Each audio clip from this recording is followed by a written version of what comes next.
মার জন্যই বাড়ি যেতেছে। মায়ের কাছে ফেরার তো আনন্দটাই আলাদা না। একমাত্র মাই হচ্ছে ফরমালিন মুক্ত ভালোবাসা, যেটাতে কোনো ধরনের কোনো স্বার্থ থাকে না। আমি এটা এখন ভাবলেও ভয় লাগে যে যখন মা থাকবে না তখন আসলে আমাদের ঈদটা কেমন কাটবে।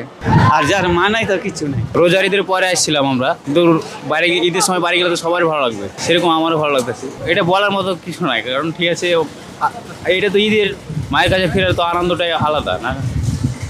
এতদিন পর দেশে যাবো, এটা তো অনুভূতি আলাদাই হবে, যেহেতু মা বাবা চেয়ার রয়েছে যে পোলা বানাইবো এই ঢাকা থেকে, তো এটা তো আনন্দ আলাদাই হইব। এটা খুব খুশি আমরা, অনুভূতি অনেক, মানে এটা বলা যাবে না। মার প্রতি যে এক ছেলের অনুভূতি কিরকম এটা বলা যাবে না, এটা বললে প্রকাশ করা যাবে না। আমি অনেক ছোটোবেলা আমার বাবা মারা গিয়েছেন, তো এই দিক থেকে আসলে ওই অনুভূতিটা অবশ্যই আমার ভিতরে কাজ করে। আর দ্বিতীয়ত হচ্ছে কি, আমার কাছে মনে হয় যে একমাত্র মাই হচ্ছে ফরমালিন মুক্ত ভালোবাসা, যেটাতে কোনো ধরনের কোনো স্বার্থ থাকে না।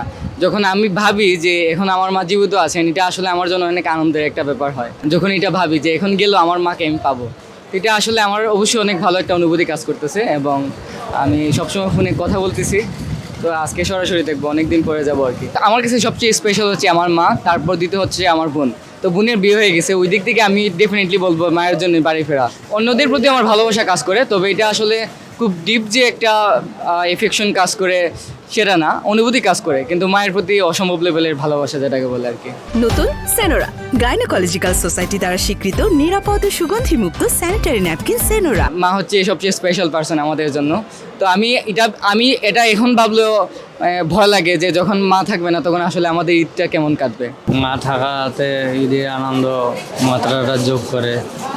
বাবা থাকলে ভালো হয়, তারপরে ছেলে সন্তান, ভাই বোন, আত্মীয় স্বজন।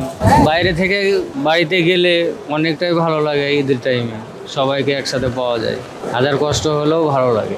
মা অপেক্ষা করে ছেলে কখন আসবে বাড়ি, কিন্তু ছেলে কখনো অপেক্ষা করে না যে আমি কখন যাব কিংবা আমি মার কাছে যাব, এরকম কখনো ছেলেরা ভাবে না, কোনো সন্তানেই ভাবে না, ভাবে খুব কম।